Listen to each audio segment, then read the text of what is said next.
هموطنان عزیز، استقلال دولتی تاجیکستان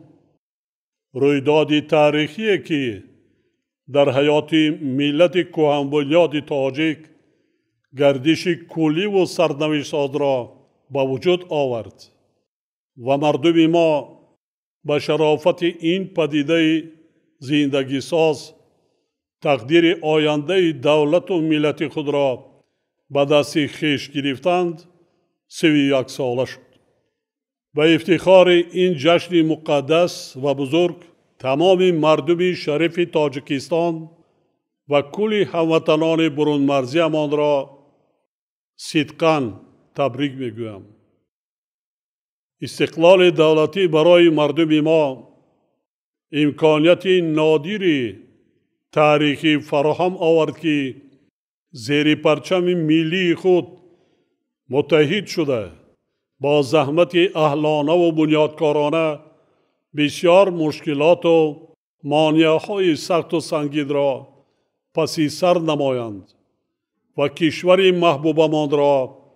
به مرحله رشد استوار اقتصادی و اجتماعی رسانند. محض در نتیجه زحمت صادقانه و وطن دوستانه ساکنان سربلند مملکت پایدیوار دولت نوین تاجیکان همچون دولت دموکراتی، حقوق بنیاد، دنیوی و اجتماعی گذاشته شد. کشور ما در عرصه جهان اعتراف گردید و مهمتر از همه برای پیشرفت همه ساحه‌های حیات جامعه و باز هم بهتر گردیدن سطح و صفت زندگی اهالی شرایط مساعد فراهم آورده شد. در ظرف سالهای صاحب استقلالی با وجود تأثیر منفی عامل‌های بحرانی و روندهای گوناگون بین المللی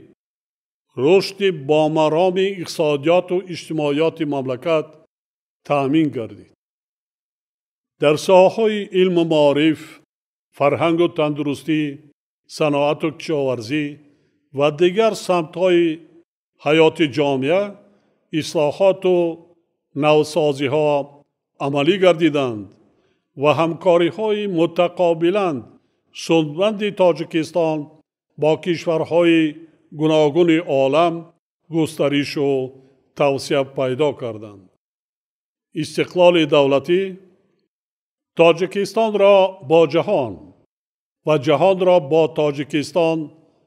نزدیک گردانید و سیاست درهای گشاده باعث بالاروی بی‌سابقه نفوذ و آبروی تاجیکستان در بین جامعه بین المللی گردید. محض تطبیق چنین سیاست دوربینانه به فراگیر و مستحکم گردیدن رابطه های تاجیکستان با همه دولت های جهان بخصوص با کشورهای منطقه مساعدت نمود. در این دوره حکومت مملکت همه سعی و تلاش خود را به خاطر فراهم آوردن شرایط زندگی ارزنده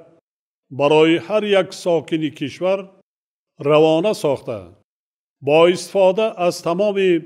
ذخیره و امکانیت‌ها جهت حل مسئله و مشکلات ساحه‌های اجتماعی از جمله علم و معارف، فرهنگ و تندرستی، جوانان و زنان، دستگیری گروه‌های نیازمند و آسیب پذیر جامعه، جلب هرچی بیشتر نورسان و جوانان با تحصیلات باصفت در رویه وطن دوستی و وطن پروری و حس بلندی ملی تربیت کردن آنها بسیار تدبیرها را عملی گردانید. در نتیجه ما در ظرف بیش از 13 ساله با دستاوردهای نائل گردیدیم که رشد منبعده دولت صاحب استقلالمان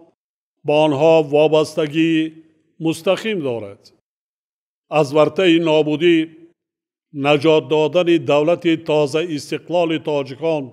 از پراکندگی رها بخشیدن ملت تاجیک، تأمین نمودن صلح و آرامی و وحدت ملی مهمترین دستاورد ما در این دوره بباشد. زیرا آمال و آرزوی تاریخی ملت تاجیک و هدف و آرمانهای امروز و فردای آن تنها در شرایط صلح و آرامی، وطن آزاد و دولت صاحب اختیار عملی شده می توانند. بنابراین با افتخار ابراز می دارم که حفظ دولتداری ملی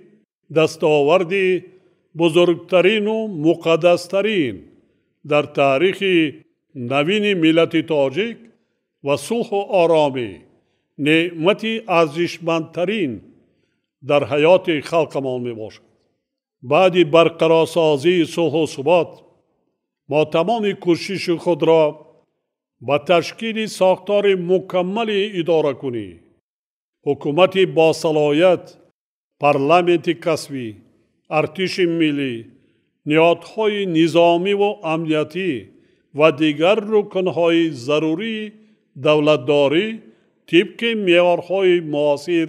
روانه ساختیم. در این روند وقتنامه ملت،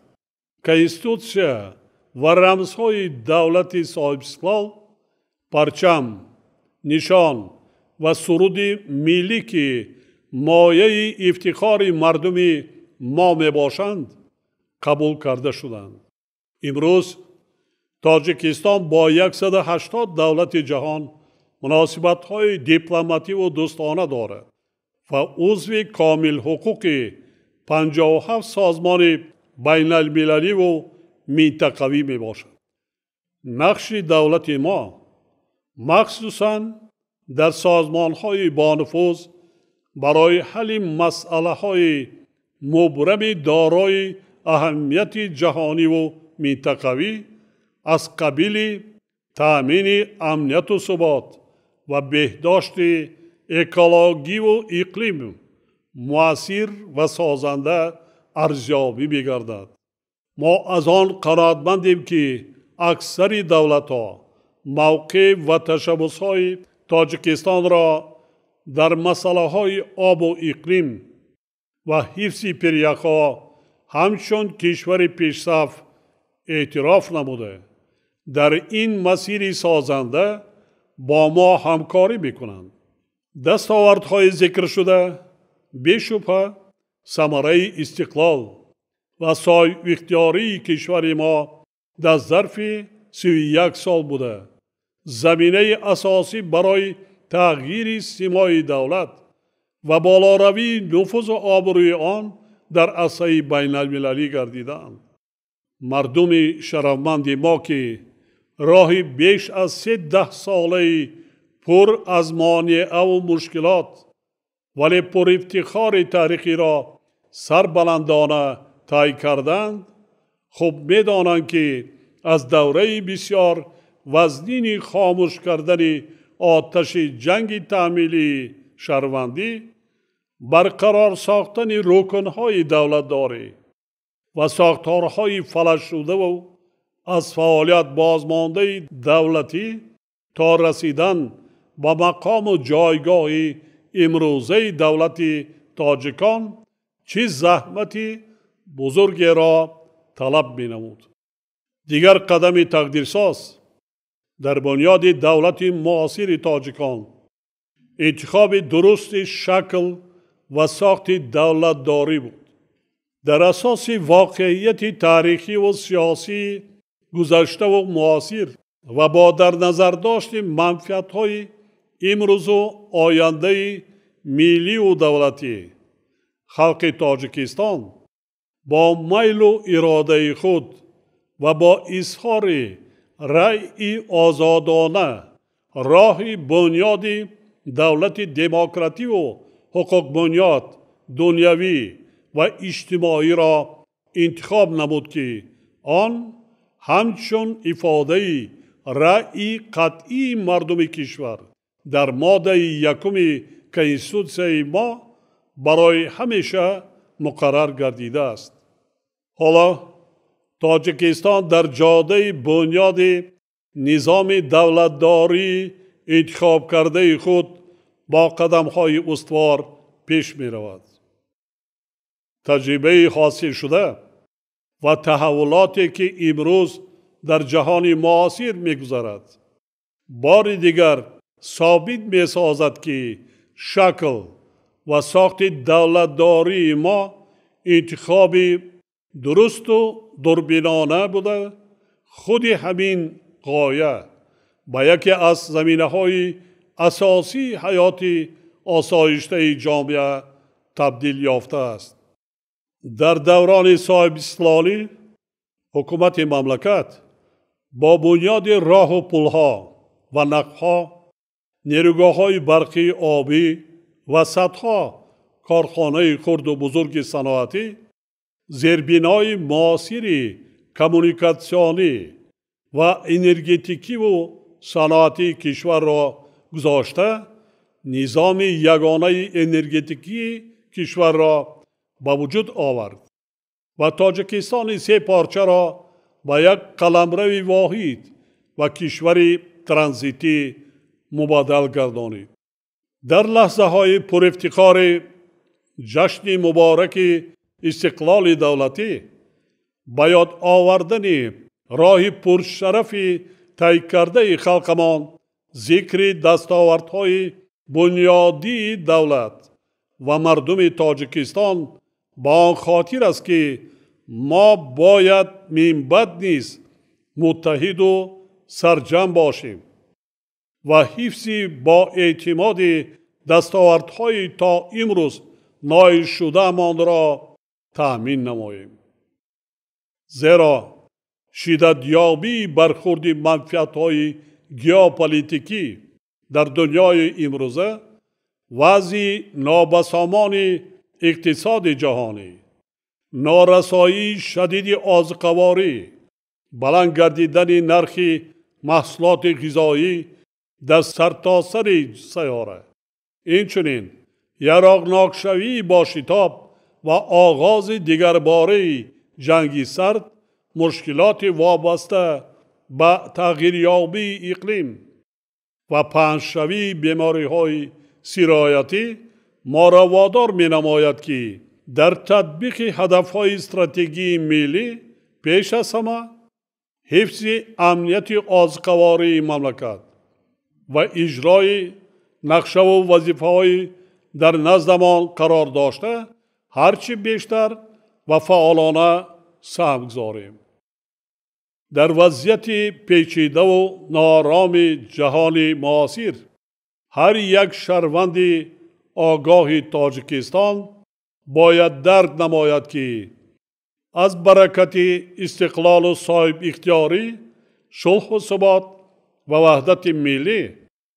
ما به چه نعمت بزرگ میسر شده ایم. یعنی هر یک فردی با ننگ و ناموس وطن را ضرور است که با درک عمیق قدر و منزلت و اهمیت استقلال و آزادی و با زحمت صافدلانه و سعی و تلاش وطن دوستانه جهت آبادی سرزمین اجدادیمان، تحکیم اقتدار اقتصادی دولت صاحب اختیارمان و پرافشانی جاویدانه پرچم ملی سعی و تلاش نمایند. بسیار مهم است که ما قدر و قیمت وطن عزیز خود تاجیکستان و دولت صاحب استقلالمان را دانیم و فراموش نسازیم که تنها با داشتن دولت مستقل در جامعه بشری موقعی سزاوار داشته می توانیم. در برابر دستاوردهای بزرگ و تقدیرساز ما هنوز مسئله و مشکلات حل طلب نیز داریم که همه آنها را خودمان با اتحاد سرجمی و زحمت سازنده و صادقانه و با شکرانه صلح و آرامی وطنی آزاد و دولتی صاحب استقلالمان حل و فصل می نماییم. به هموطنان عزیزم مراجعت کرده تاکید می نمایم که ما باید وطن خود تاجیکستان بیشتاسا را برابر جان خود دوست داریم، زیرا هر یک وجب زمین مقدس و زرخیز و چشمسار و آبشاران مصطفی آن منبع رزق روزی و خیر و برکت خاندان ما، کوههای سر به فلک کشیده آن پشت و پناه و مایه سربلندی ما و نام نیک این وطن رمز سرفرازی و روی سرخ ما می باشند. ما فرزندان تاجیکستان همه یکجا با زحمت اهلانه خود این وطن و این سرزمین اجدادی را آباد می سازیم. دولت صاحب اختیارمان را پیشرفته می گردانیم و جایگاه و آبروی آن را در عرصه جهان باز هم بلند می برداریم. بار دیگر همه مردم سربلند و قوی اراده کشور و هموطنان برون مرزی امان را با افتخار 31مین سالگرد استقلال دولتی صمیمانه تبریک می گویم. با خاندان کل ساکنان مملکت خوشبختی، روزگار با سعادت، اقبال بلند، فیض و برکت و به تاجیکستان عزیزمان صلح و آرامی، ثبات سیاسی، وحدت ملی جاودانه و پیشرفت و آبادی باز هم بیشتر آرزو می نمایم. جشن استقلال و آزادی و صاحب دولتی و صاحب اختیاری مبارک باشد هموطنان عزیز.